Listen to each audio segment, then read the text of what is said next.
This is a Rogue Media Network production.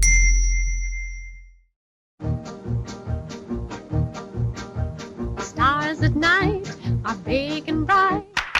Deep in the heart of Texas, the prairie skies are wide and high.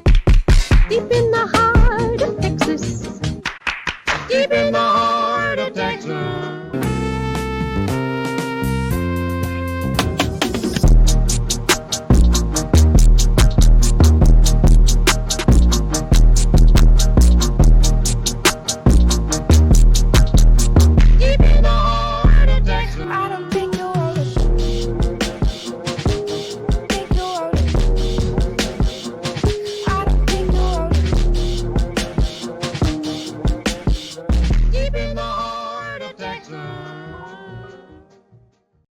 Why, hello there from an undisclosed location in the center of the earth. Welcome to Bois, King of the Hill podcast. I am Mike, and he is Rusty. Rusty is the part of the Nashville Jumbo Shrimp collective. No, Jacksonville Jumbo Shrimp. Sorry. I'm so sorry. Yeah. Is that shout out to the Jacksonville Jumbo Shrimp? Yeah. Is that a AAA type ball team? Yeah, it is a AAA ball team. It is actually the Tampa Bay Marlins feeder. It's one of the feeders. Okay. It's one of the feeders for the Tampa Bay Marlins. And ironically, I would think Marlins would eat shrimp. Ironically, I think Marlins would eat shrimp, and they would also be located in Florida, which is where Jacksonville and Tampa Bay both happen to be. Sure. Also, there's an orange-haired individual that lives there. There is. Parties off the coast with other people sometimes. Oh, absolutely. Palm Beach area. So actually diving into this episode, I got all the production code and I'm doing the viewer thing now. That's one of those things I wish I would have caught forever ago, but we'll just do it anyway now that we're doing it. The Nielsen viewer thing. I wish I would have started that forever ago because they have it for every single episode all the way through like the modern TV era. Before you do that, it is season 9, episode 4, Yard She Blows. Yard She Blows. All right, give us all the deets. January 23rd, 2005. It was written by writing duo Sivert Glarum, and that sounds made up. Sivert Glarum and Michael Jamin. They are a duo comedy writing team that actually broke out in NBC's Just Shoot Me. And then they both moved to King of the Hill together, and then they both kind of separated after that. And Just Shoot Me was a pretty decent show. Yeah, actually, they wrote it a bunch of stuff together. Brickleberry, Wilfred, DDS, Glenn Martin, DDS or whatever. Out of Practice and Mark Maron's show on IFC Maron. Oh, wow, yeah. So they both. Did you ever watch that? Did you watch the Mark Maron show on IFC? No, I didn't. I did not.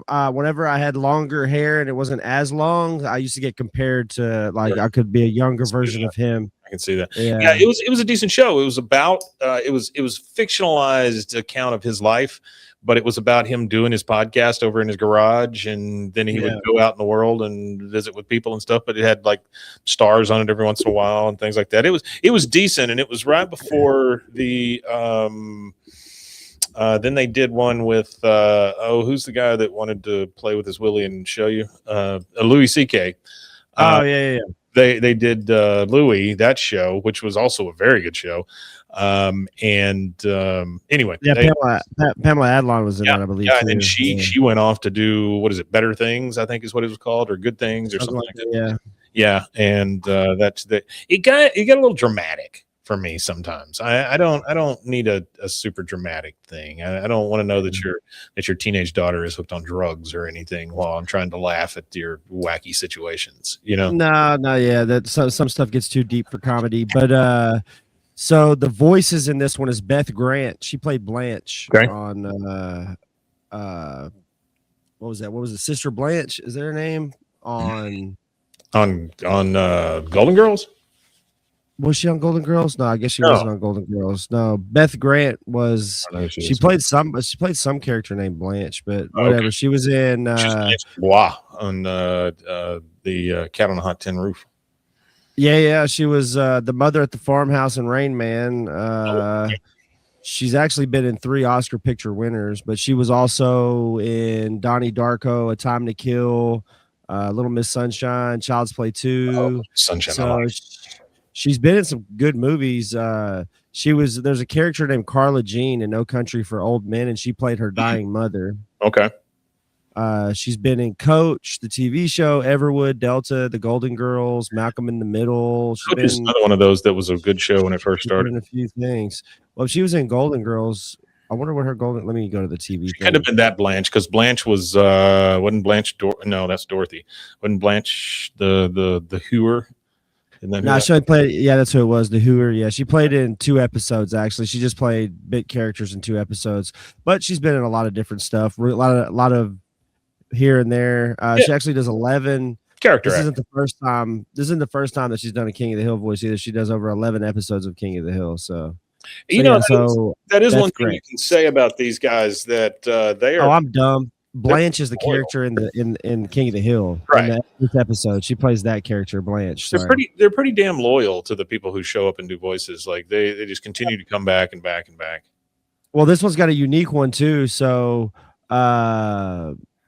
there's a voice in here by Sally. Sally's voice is actually Cynthia Mann Jammin. She's actually the wife of co-writer Michael Jammin. So added in there. Yeah. Okay, that's cool. Okay, so this is Yard She Blows.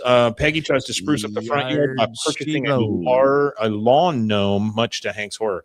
Now, the one tie this has to us is at the very end of our show. It used to go blah like that at the end, and then you and I did a blah thing. That was from this episode when he sees the gnome. Oh, okay. And then one more thing before we leave, to dive into the episode. I mean, everybody, don't forget that the Kickstarter for Gary App's project with Jonathan Joss, it is called 2 Sides to Every Coin. You could go to the Kickstarter. The Kickstarter link should be in the episode notes at the bottom of the video, but it's 2 sides to every coin. They are really close to their goal. They have killed it. It's a 30-day goal, and he's what is that? $99 away from his goal. He has 2,401, and this is June 3rd at 9:51 a.m. So by the time you listen to this, it might have already been fulfilled. But either way, the goal currently it's at 2401. Yeah, so there you go. We appreciate it if you go check that out. Yeah, I want to say it's www.thelast. I am going to put it in western.com. I think no, it's not. That doesn't work. That for some reason that link doesn't work. But either way, there's a link for that. Yeah, there is a link in the chat. Baby T says finally got a notification. Ghetto Cowboy says best ever. Blah. Baby T also says yo, what the F is up? Ghetto Cowboy love just shoot me. Ghetto Cowboy also funny you mentioned Nielsen. Just got a mailer about it yesterday. And Jared Reed says good morning, gents. Hey guys. Yeah, the Nielsen viewers for this was 5.24 million. There you go. Oh wow. Okay. But here's the thing: you could tell me it was 1 billion, and I wouldn't know the difference. Like, is that good? Is that bad? Do you know? Oh, I imagine it's probably not good for nighttime television. No, not at that time, probably. Huh? Yeah, no, probably not. No, probably not. Now that's why the show was reduced. Now they'll take just about anything, like as far as numbers go. Okay, so this is the Kickstarter. This is what you're looking for whenever you go to that link. But we will make sure that we put the link. I'm going to put the thing in here. Link in description. Okay, so we'll have a link to the Kickstarter in the description as well, but there is one right there. Please go help Gary if you can. I saw that we got he put a video up with us in it the other day for the Kickstarter. Not only the one that we showed or we talked about, but another one. And Gary's fantastic. We're talking to him about a possible interview real soon. So really looking forward to that. Looking forward to get a copy of this 2 Sides to Every Coin. All right, let's get started on this Psalm thing here. All right, so Hank is out front on his riding lawnmower, just like normal. He gets out, he empties the grass. This is Hank's moment of zen, right? I mean, this is he's living in it. Oh, Hank just lets everything go. He gets on his riding lawnmower and he keeps his beautiful, beautiful yard together. He's dumping the grass catcher and he just smells it. And he goes, why would anyone do drugs when they could just mow a lawn? And I love that. That is such a great. I like that too. That's a good shirt. Yeah. That's one of those shirt ideas right there. Yeah. Then Peggy comes out and she says, Hank, we're all out of your sports drink, so I blended some lemonade with a few of Bobby's chewable vitamins. If you want, we can call it Lemonadeade. That's a terrible idea, Peggy, but great, sure. Somebody walks by, these neighbors come by. And you know what I noticed about the neighbors is they look a lot like, everybody was bitching and moaning about the new style of season 14, season 15, all that kind of stuff. These neighbors look like they could have been pulled from that season, honestly, if you really look. They could have for sure. Yeah. It says, I got to say, we walk through this neighborhood all the time and you have the most beautifully maintained house. What's your secret to keeping the grass so green? The lady says. Peggy's like, it's simple, really. We water it.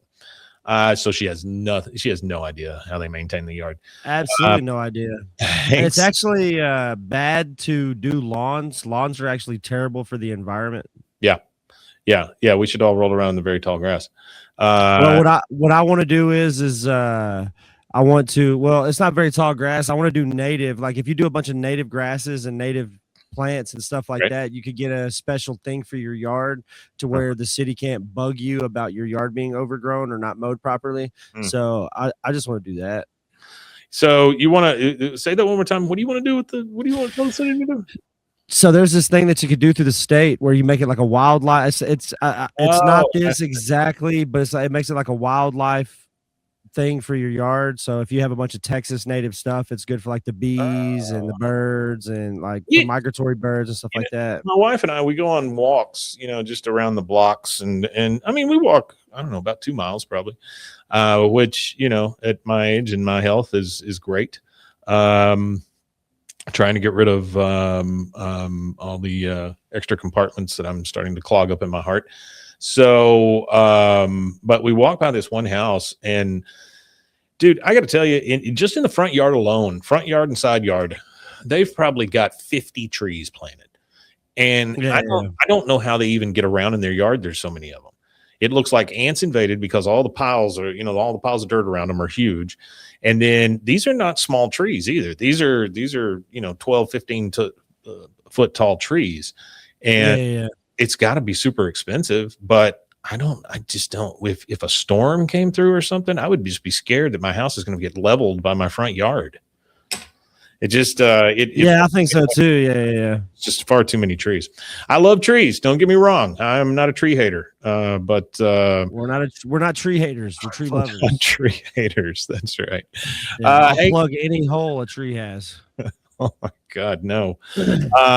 Hank says, actually, it's not that simple. Every 3 weeks, I put down a 28-3-3 mix of fertilizer and weed control. Peggy goes, oh. And then the neighbor says, well, it's not just the lawn, the attention to detail, like the way the brass door knocker sets off the color of the trim.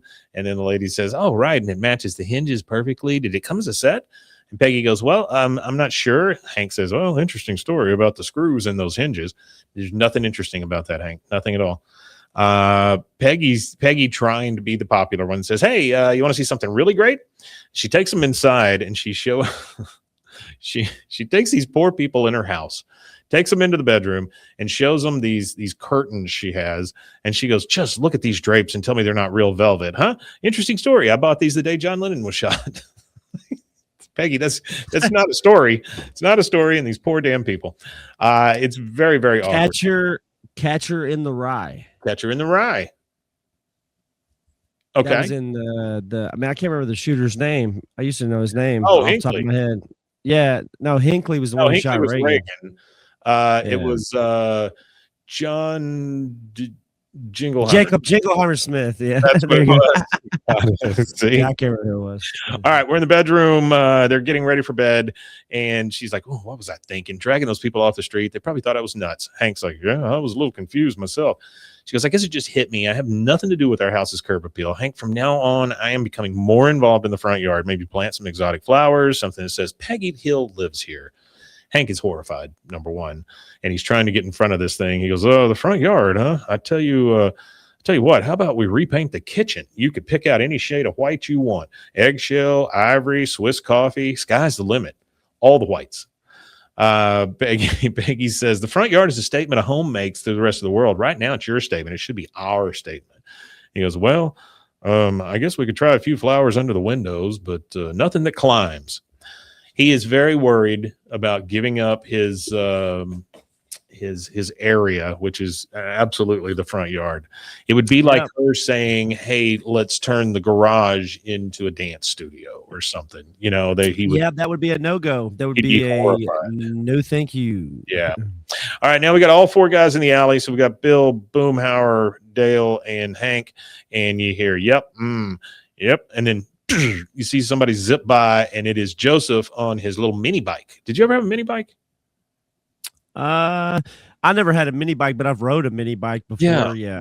I almost took my head off of on a fence. There was like a fence that was like in disrepair, and it had like the two top parts, but not the bottom part. And if you ducked, you could go underneath it. And I didn't know to duck, and I almost caught myself on it. And then somebody screamed at me, and before I stopped, and they were like, "Yeah, you need to duck." I was like, "Oh, okay." Blah blah blah is going to be watching us at work. Good to see you, buddy. Oh, awesome! Hell yeah! Hey, well, you're having fun at work. So tell all your coworkers to tune in now. Put it on the big screen. Horrify everyone you know. So I had a mini bike, and it basically a mini bike. The whole thing is it's just a motor from a lawnmower. You know, for the most. Yeah, it's just like a lawnmower motor on wheels. Yeah, pretty much. And it's dangerous as hell. I mean, we had one. That we would take behind the church up the street, and we would ride it around because they had a dirt track right in the back of the church. And so we'd ride it. Baby T says he's driving right now. Fantastic. Be careful. Don't watch, just listen. Or if you don't tell my wife, do whatever you want. I don't care. We took it over there, and this kid is on the mini bike doing these doing the circles. And the flywheel cover comes off and chops his calf off. Like, oh no, it literally, like, his calf was hanging off of his leg like this. That's and tough. So we had to grab him. We had to grab him and take him to his house. And his mom looks at it and goes, "How did that happen?" I was like, "What the fuck?" She's laughing. I don't understand. So that was a crazy. I would have been nervous. Yeah, I would have been nervous. Like, I don't even know if he walked again. I don't know that I ever saw him again. So he just disappeared off the face of the earth. Just like, "I can't walk anymore. I'm going to stay in this house." Okay, so they're all there, and they see Joseph slip by, and Hank's like, "What the?" And then Dale says, "How do you like Joseph's new mini bike? He won it off me in a poker game." Okay, well, there's a lot of problems with that statement too. A lot of them. Hank says, "That bike's not street legal." Dale says, "All right, Joseph, get off the street." And then you hear, and then Hank's like, no, not on the lawns. Dale says, "Boy, Hank, you sure got a lot of arbitrary rules." He's just trying to get the kid off the damn mini bike. Peggy drives up. She's got a car full of flowers and plants. And you hear Boomhauer, "Old dang flower man, talking about Algernon, man, talking about Cliff Robertson. I tell you what, man, got dang old 5 cents a minute, man." I do not know what all that means, but maybe I do know what it means. I do know what it means. So there was what was it? Flowers of Algernon. Mm-hmm. That's what he was talking about. That was a science fiction. Yeah, that was a science fiction novel or something like that. So I'm pretty sure there's a character maybe in it or something that has some of the names of the stuff that he's saying. Cliff Robertson is the actor, I think. Charlie Gordon. Yeah, Cliff Robertson played Charlie Gordon in the TV show. Yeah. But I don't know what the goddamn old 5 cents a minute means. But it might have been a commercial. Maybe he was referencing a commercial. Could be. All right. So Hank says, "Yeah, Peggy's fixing up the front yard a bit." Dale's like, gee, Hank, if your wife wants to screw something up, why can't she just stick to Bobby? He goes, oh, it'll be fine. The plants have little tags with instructions on them. And then he holds up his mug and he's like, please don't ruin our yard. Because like he's trying to smile through his teeth, you know.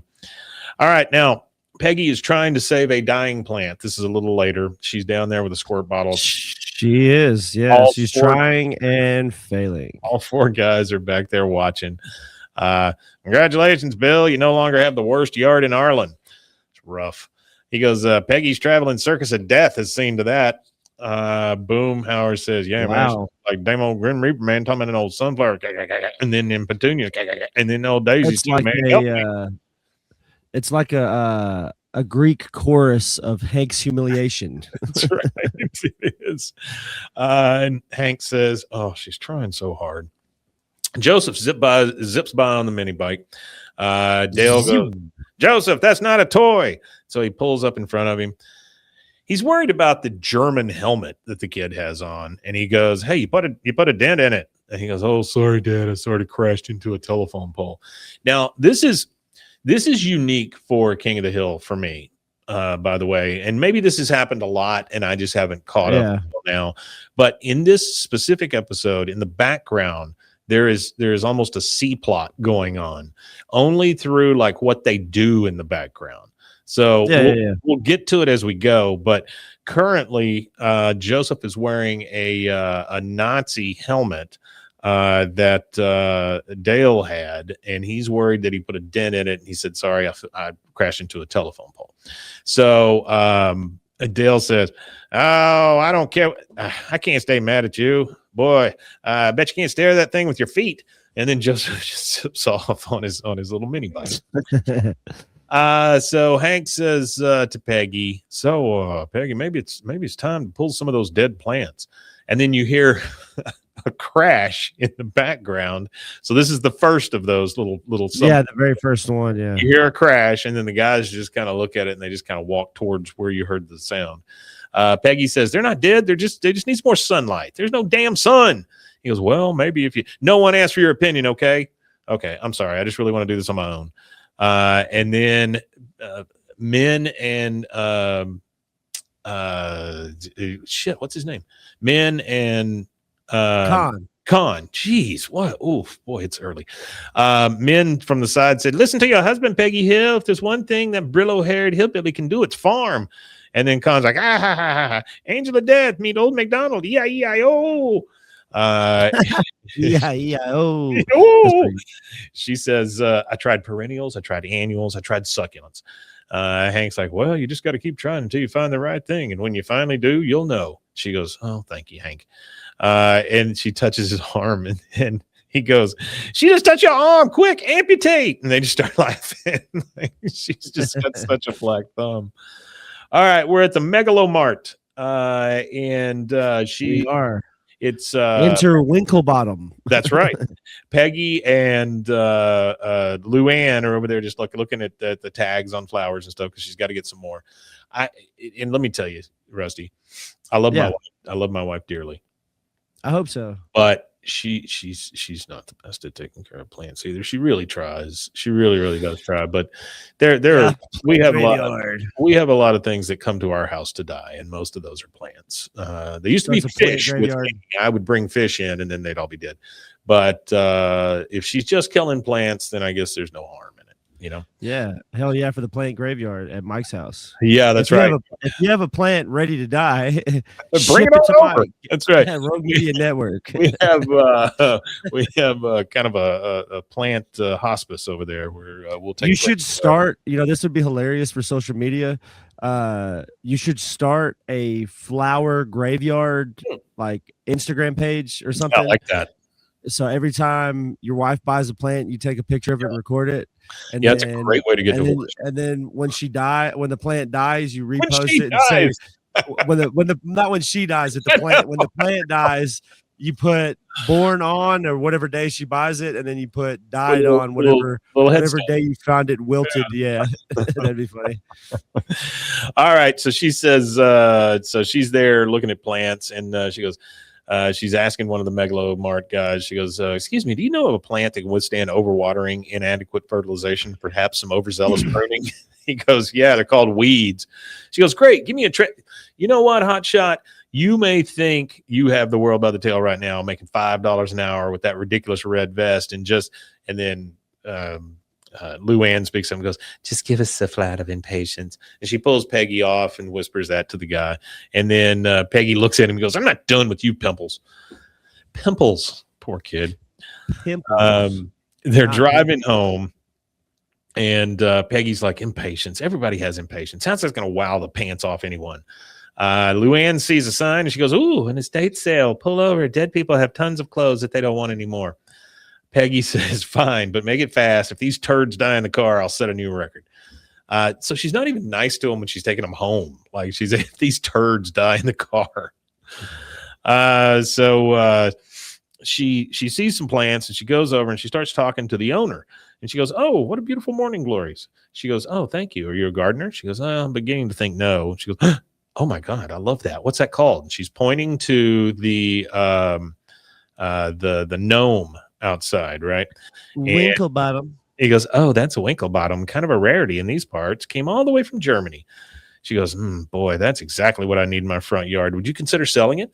The lady kind of looks and then they put it all in the car. Luann's wearing what looks to be like a Army Navy surplus outfit or something, or like a Salvation Army outfit or something that she bought at this garage sale or estate sale or whatever. Yeah. She goes, "Come on, let's get this in the ground before Hank gets home." Peggy Hill found her calling. And then we see Joseph in a mini bike, almost on the mini bike, almost run into a UPS truck in the background. And Hank just goes, "Idiot." And that takes us to our first commercial break. We will take that and we will be right back.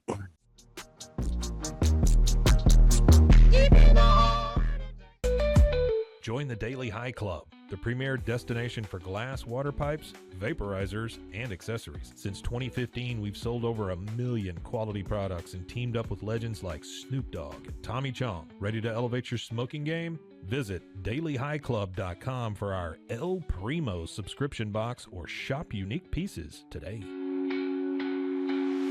Discover the world of luxury sex toys at Luxury Toy X and indulge in the ultimate pleasure experience. For years, we have been dedicated to the belief that sexuality and wellness are essential components of a happy and healthy life. With over 70,000 satisfied customers, we take pride in our ability to provide products that enhance your sexual well-being. Join our community of satisfied customers and unlock a world of pleasure and self-discovery. Visit luxurytoyx.com today.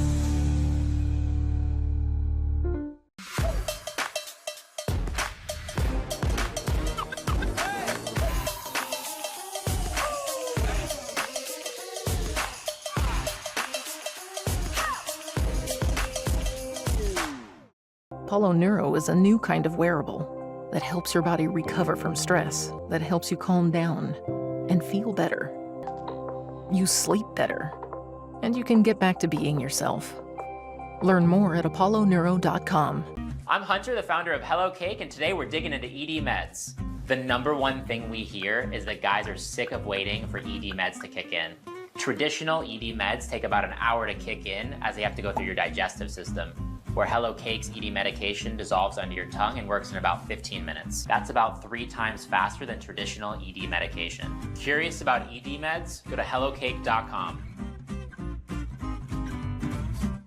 Relax with Hemp Delicious. Organically grown hemp, massively blended with delicious organic herbs, responsibly sourced for their holistic benefits. Each sip offers calming, antioxidant-rich wellness. Brewed just for you. Sip the calm with Hemp Delicious. Find your blend at hempdelicious.com. Baby girl, were you staring at me?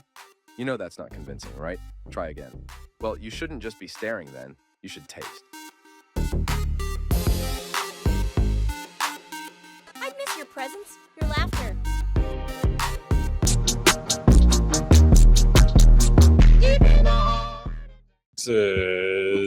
And we're back. So good. All right, here we go. We're back in the in front of King of the Hill, so in front of Hank's house. And she brings him out to show him the gnome. And Peggy says, "So, what do you think?" He goes, "I think it's an elf." Well, which I think is funny. She goes, "Actually, the term is garden gnome. His name is Winklebottom. Don't you just love how your eyes go right to it?" Winklebottom. He goes, Such a silly name. He goes, "Yeah, didn't even notice the house." She goes, "I can't tell you what a relief this is. I was getting so frustrated with everything dying on me." Hank says, "I don't know, Peggy. Do you really think this thing is for us?" She goes, "Oh, it's just like you said. I saw it and I immediately knew, just like you said." He goes, "Oh, yeah." Bobby comes out and he goes, "Oh, we have a garden gnome." Oh boy. Bobby says, "I shall call him Vandor." He just makes up a name on the. She goes, "No, you will call him Winklebottom like everyone else. Now let's get an old toothbrush. I want to clean the spider eggs from his ears." Whew. All right. So Hank is up on a ladder now and he is caulking his gutters, which didn't know you had to do, but apparently you do. And all the guys are on the ground. They're watching and you hear, "So is that a ceramic gnome or did Peggy kill a real gnome and take it to a taxidermist?" Bill says, "Gosh, Hank, what will people think when they see that thing out here?" He goes, "Oh, God willing, they'll think Peggy's a widow." He goes, "Hey, how do we know you didn't buy the gnome yourself and are just pretending not to like the gnome so your friends don't make fun of you?" Bill goes, "Hank likes the gnome. Hank likes the gnome. I do not like the gnome." Bill, Hanky, and Gnomey sitting in a tree. "Hey, that's it. I'm kicking your ass. I'm sorry. So, yeah, that all happens. Later, we've got Hank out there with a spreader. He's spreading, I guess, grass seed or fertilizer or something on his yard. One of the mailman comes up and he goes, "Good morning, Hank." He goes, "Oh, good morning, mailman Thompson." And he like moves in front of the gnome so that the mailman can't see it. Peggy sees that from inside and she comes out and goes, "Hank, were you trying to keep that mailman from seeing our gnome?" He goes, "Oh, no, of course not." And then the mailman's next door. Hank steps in front of it again so he can't see it. She goes, "Oh, you just did it again." He goes, "Well, it's just that people are starting to, say nasty things about our house." She goes, "Like what? What are they saying?" "Well, yesterday I heard the FedEx guy call our house the one with the gnome out front." The one with the gnome. Yeah, I would hate gnomes are creepy as hell. Gnomes are pretty creepy. I did buy one for my stepson whenever they moved into a house up in Dallas, but it's a gnome that is then being eaten up by tiny little dinosaurs. So yeah, actually, well, obviously, how most things like that spread, they actually spread because of the British. So obviously, they were like a German creation. Gartensberg or something like that is what they're called, garden dwarves. Yeah. So it draws from like Central European like mining folklore where they're like good luck guardians who protected miners and stuff like that. Yeah, I knew they probably went back to something like that where they were good luck. Yeah. So there's actually a city in Germany called Grafenrode that is like the that became like the manufacturing hub for them at that time. And there was this potter named Philip Griebel, and he began producing these terracotta gnomes, and his family is the one that kind of industrialized them, and they're still associated with like traditional gnome making today. So in 1847 there was this dude named Charles Isham, Sir Charles Isham, who brought 21 of those figures back from Germany, and he installed them in his estate. And one of them is the oldest one that survives and is considered the oldest garden gnome in Britain and is reportedly insured for what they would consider a small fortune. His name is Lampy. So through that, it kind of started to spread through everywhere. And it's kind of funny because it used to be considered a rich person's thing, and now it has become this class-coded, tacky kind of thing. Well, it's kind of like the flamingos, and it's also like the little lamplighter guys you see out front, like the little lawn jockeys. Yeah. Those started as very racist, but now you see they're all either white or one color or whatever. But they used to be very, very racist. Oh, yeah, some of them for sure. Okay, so he's out there spreading it, and he's trying to hide from the from the mailman. He doesn't want him seeing it.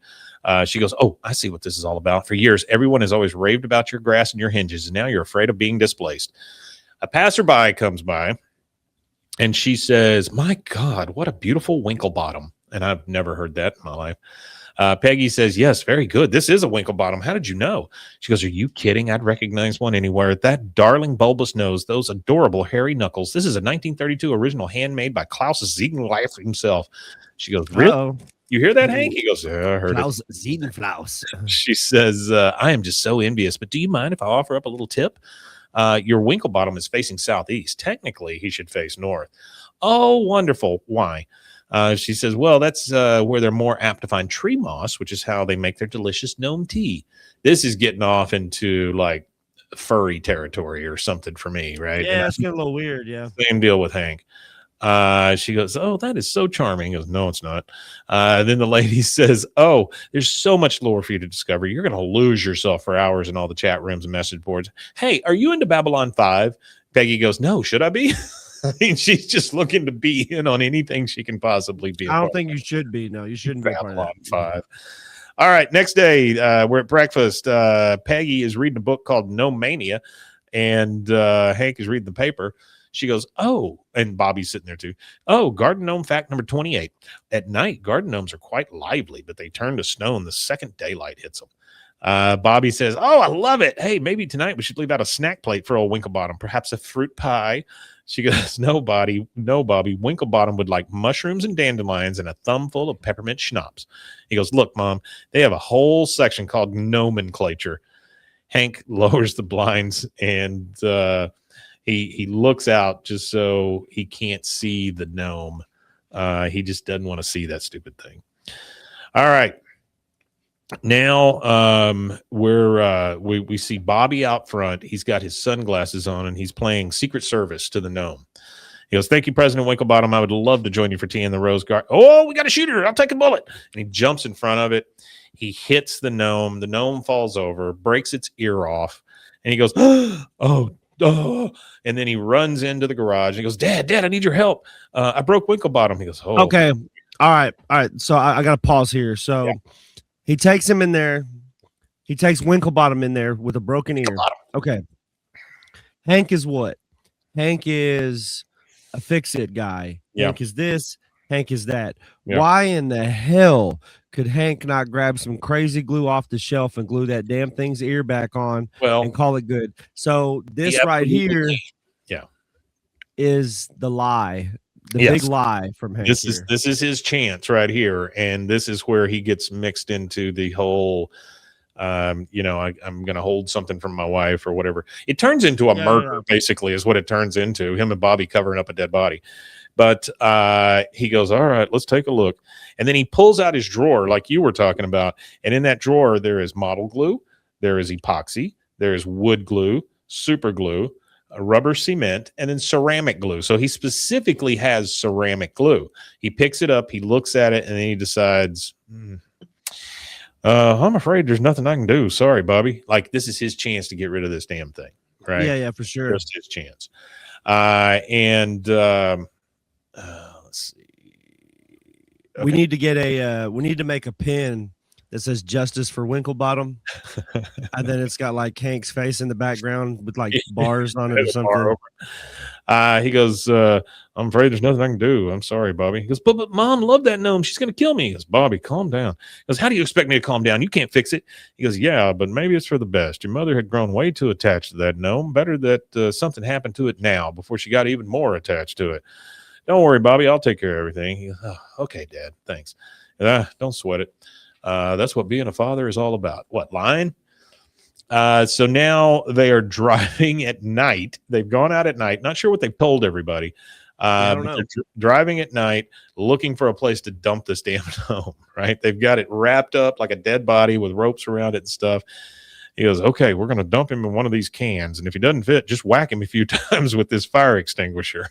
Bobby goes, so Mom's really going to think someone stole it? He goes, there, that one.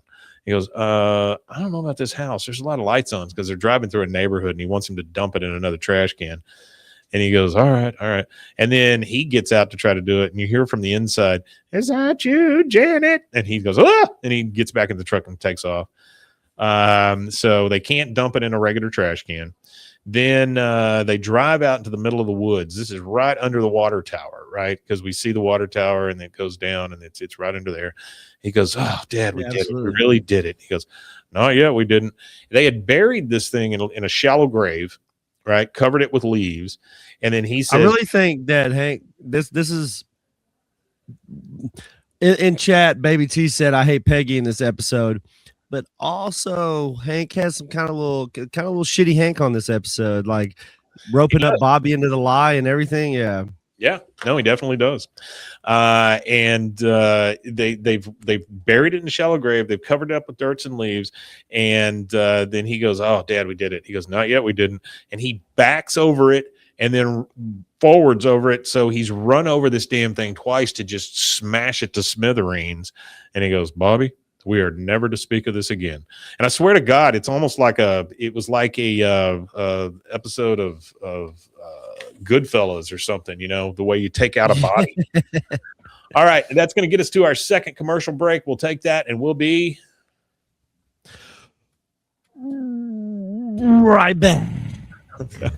I didn't know if you were going to say that or you had gas. We'll be right back.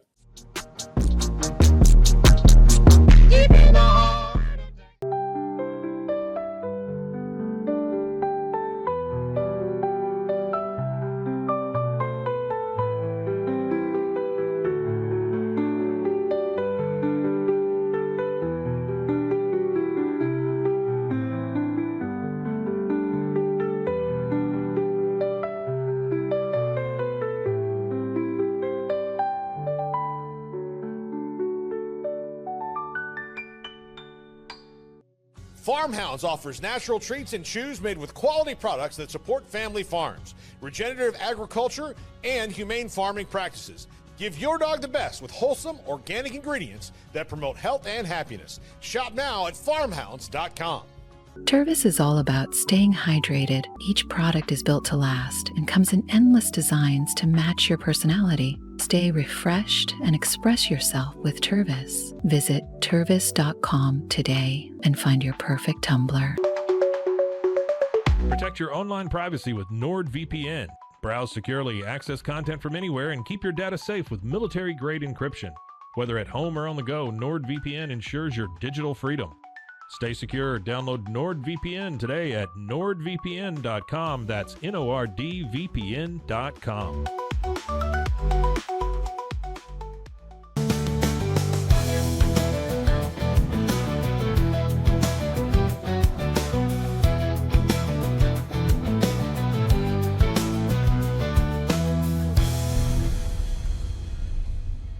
Looking for tickets to the hottest shows, games, and events? Ticket Liquidator is your one-stop shop for great prices, no hassles, and guaranteed tickets. Since 2003, we've been connecting buyers and sellers, providing access to sold-out events at prices lower than most secondary market options. Whether it's sports, theater, or concerts, our massive nationwide network ensures you get the tickets you want, guaranteed. For the best seats at the biggest events, start with Ticket Liquidator today at ticketliquidator.com. That's TICKETLIQUIDATOR.com. Ticket Liquidator.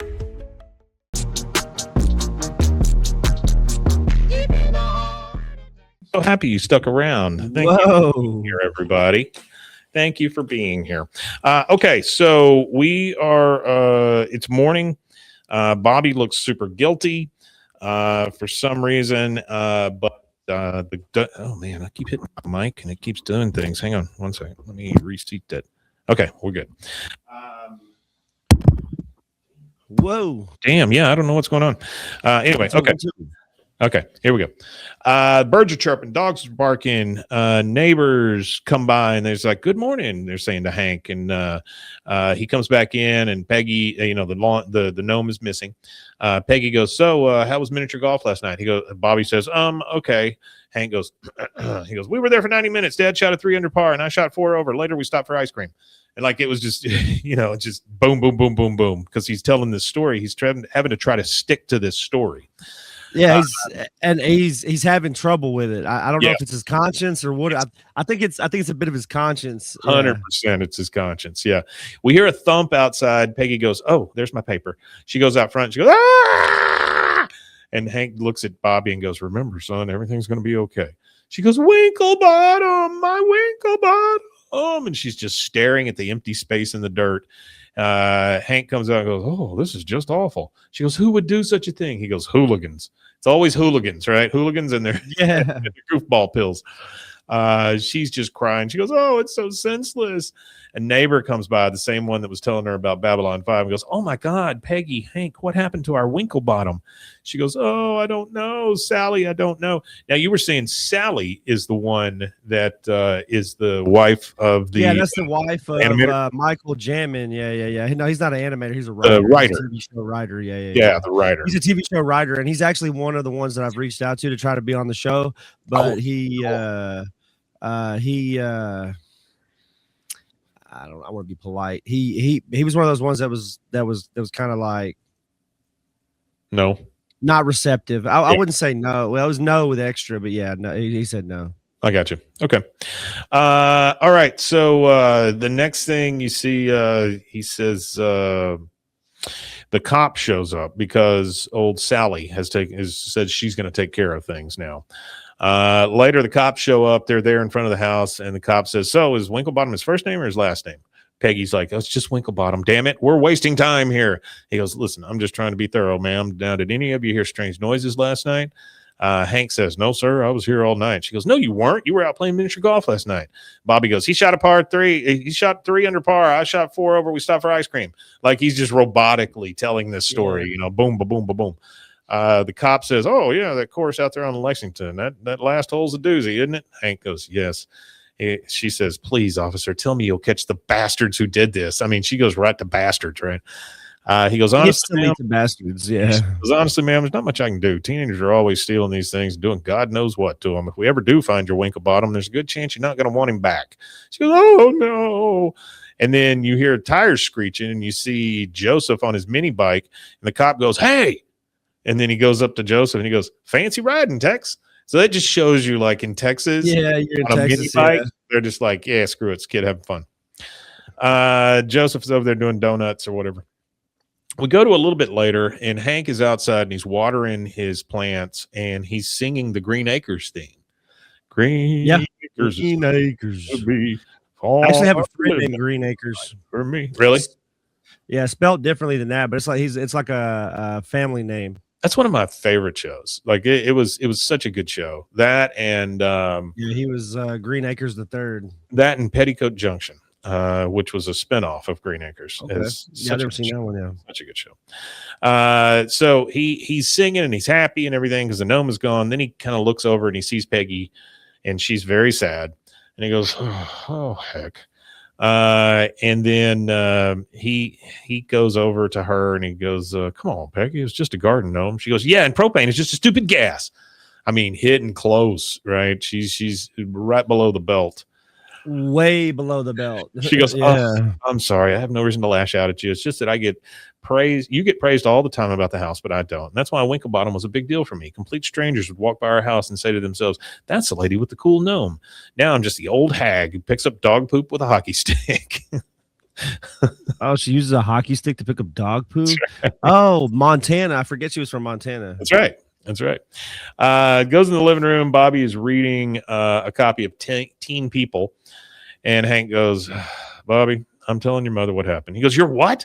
He goes, I can't stand to see her like this. It's the only thing that'll give her peace. He goes, no way. The whole time you've been giving me grief about cracking, and now you're going to crack? We had a deal, old man. He goes, hey, watch your mouth. He goes, oh, sorry. He goes, look, I'll take all the heat. She won't know you had anything to do with this, but she has to know. Next thing we see is Peggy clipping her toenails, and Hank's going to go up and tell her. And he says, Peggy, I got something difficult to tell you. Vandals didn't take your gnome. It was me. She goes, what? Oh, no. Yeah. He goes, well, his ear broke off, so I drove him to the Hamlet County forest and buried him in a shallow grave. No, you're lying. I'm not, Peggy. It's the truth. No, even if you hated Winklebottom, there's no way you would ever do such a hurtful thing. oh my God, you're covering for someone. He goes, Peggy, I'm not. Bobby, it's Bobby. He goes, and Bobby goes, me? She says, of course. You were playing one of your weird little games and you broke it, didn't you? One of your weird little games. Weird little games. That's He goes, horrible. He goes, why would she say that to Bobby? Come on. No, everybody in this episode, this one very much reminds me of the cigarette episode where everybody was so on edge. You know, everybody was on edge with each other too. Hank says, no, really, it was me. I couldn't stand the little freak, so I rolled him in a towel and smashed him to pieces for good measure. Bobby goes, you should have seen him, Mom. He was nuts. She goes, how dare you try laying that on your father? You're grounded for a week, mister. He goes, Dad. He goes, Peggy, really? He didn't. She goes, don't make it any worse for him, Hank. Now you go to your room. And she sends Mad Bobby to his room. Mad Bobby is a bad Bobby. A few minutes later, Hank comes through the door. He's got Bobby's supper, and he goes, dinner time. 1 peanut butter and jelly sandwich, no dessert. And he goes, there's pudding in my sock. Hands him like a little pudding cup out of his sock. He goes, listen, everything will be fine. Your mother will get over this. He goes, no, she won't, Dad. You've got to get her a new one. He goes, but the thing was pretty rare. I wouldn't even know where to get another one. He goes, I do. You know that German tourist town on I-35, the one with the windmills and the gingerbread houses? And Hank goes, New Hoffenstein. He's like so depleted. Which just for everybody's information, there is no that, but there is a new Braunfels on I-35. That's exactly what they're referring to. And out off of 290 out past Austin, there's Fredericksburg. And it's both of those are very German type towns, and so very German. Yeah, Fredericksburg has an amazing Christmas show. They do. That's a fun place to be, and they've got a nice little downtown too. He says New Hoffenheim, and he goes, if they don't have a replacement for Winklebottom, then no one does. And you hear from the other room, lights out, Bobby. I said lights out. He goes, I'll bring you back a t-shirt. So he leaves and he goes to New Hoffenheim.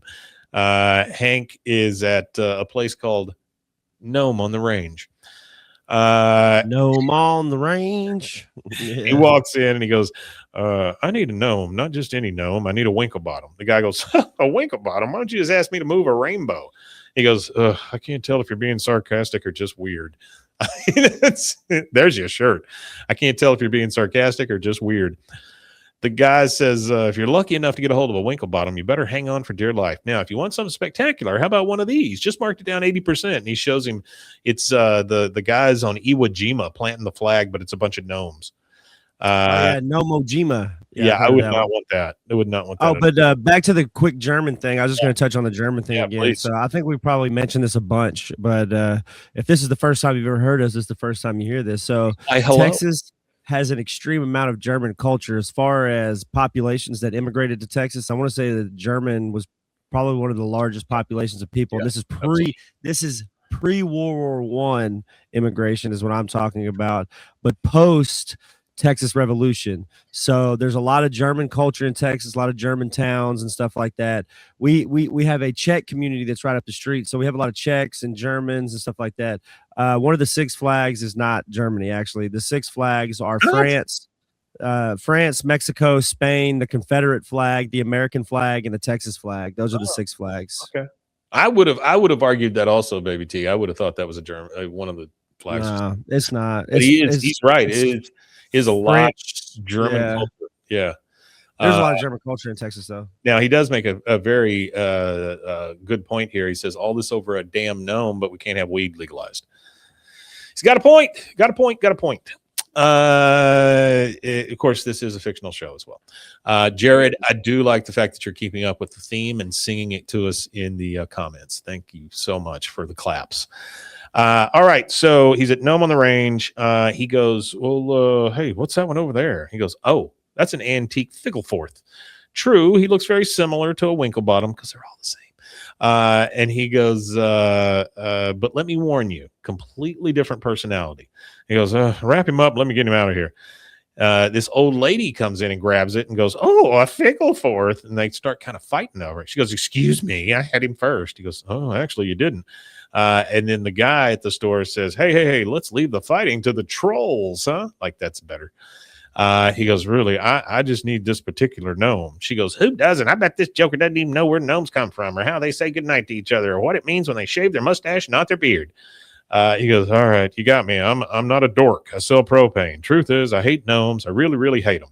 But my wife loves them, and as beautiful as my lawn and my galvanized steel rain gutters are, there's no match for my wife's happiness. I'd do anything to see her happy again, even if it means putting this character in my yard. Pregnant pause. The guy that owns the store now says, okay, Blanche, the gnome is yours. He just gives it to the old lady, which is crazy. He tries her card and he goes, declined. You're maxed out. She goes, put it on layaway. He goes, I'll pay cash. He goes, come back and see us again soon. He goes, yeah, I don't think so. And the guy in the store goes, I was talking to the Figglesforth. I mean, that is just the weirdest shit. You know, if you're talking to a damn gnome that you're putting in your yard, that is just so weird.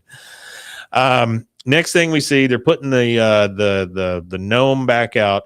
By the way, as they're doing this, we see Joseph on crutches in the background. So that's our third little vignette piece. Bobby is wearing his I Heart New Hoffenstein shirt.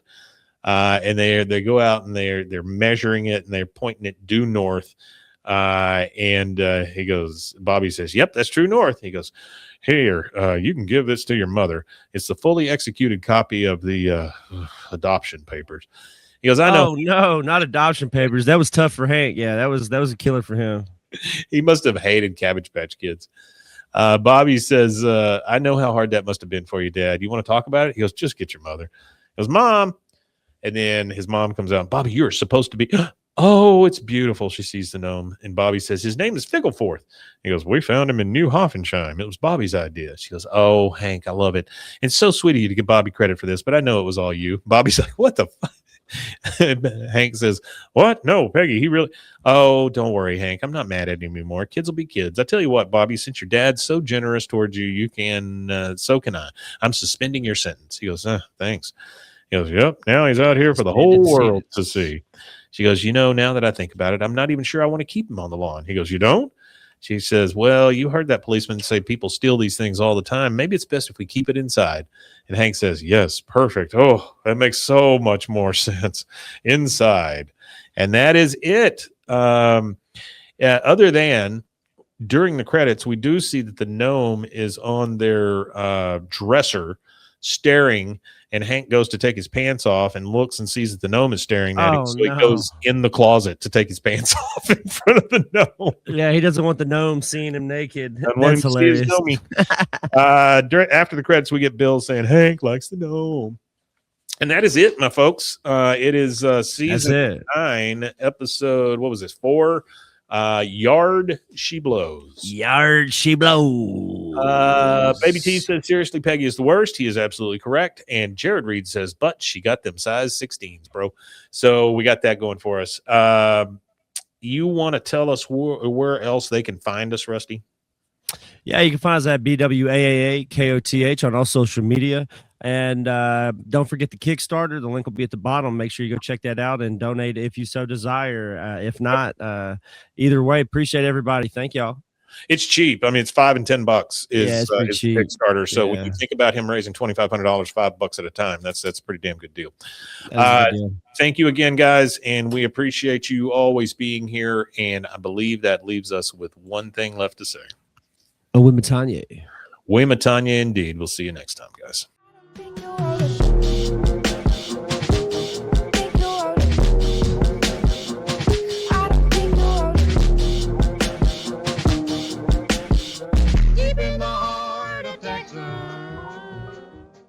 This has been a Rogue Media Network production.